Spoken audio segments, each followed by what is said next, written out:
এটা হচ্ছে TDM. TDM এর শুরুতে আমরা যদি মাল্টিপ্লেক্সিং এর পার্টটা দেখি, সেক্ষেত্রে আমরা যে অসিলোস্কোপের পজিটিভ পার্টটা আমরা দিচ্ছি হচ্ছে TP1 এ, এই যে TP1, আর নেগেটিভ দিচ্ছি আমরা গ্রাউন্ডে। গ্রাউন্ডে আমরা যে কোনো ইউজ করতে পারবো, সমস্যা নাই।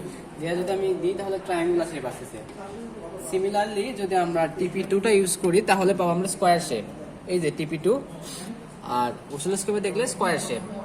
তারপরে যদি আমরা TP3 ইউজ করি তাহলে আমরা যেটা পাবো সেটা হচ্ছে সাইনোসয়েডাল, এই সানশাইন।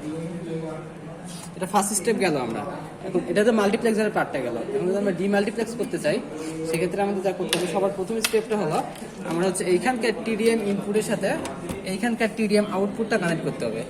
এই যে মেন কাজটা এটাই। তারপরে যেটা সেটা হচ্ছে মানে সিরিয়ালটা মেনটেন করে TP2 এর সাথে TP4, তারপরে TP3 এর সাথে TP5, আর আরেকটা যেটা আছে সেটা হচ্ছে তারটা মানে ছোট হয়ে গেছে, ধরো TP4 এর সাথে এখানকার TP6 দিয়ে দিলাম।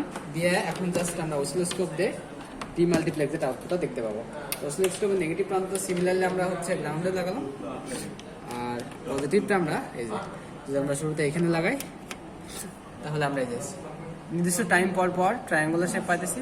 তারপরে সিমিলারলি যদি আমরা এটা স্কোয়ার ওয়েভে লাগাই তাহলে নির্দিষ্ট টাইম ইন্টারভাল পর পর আমরা স্কোয়ার ওয়েভ পাবো।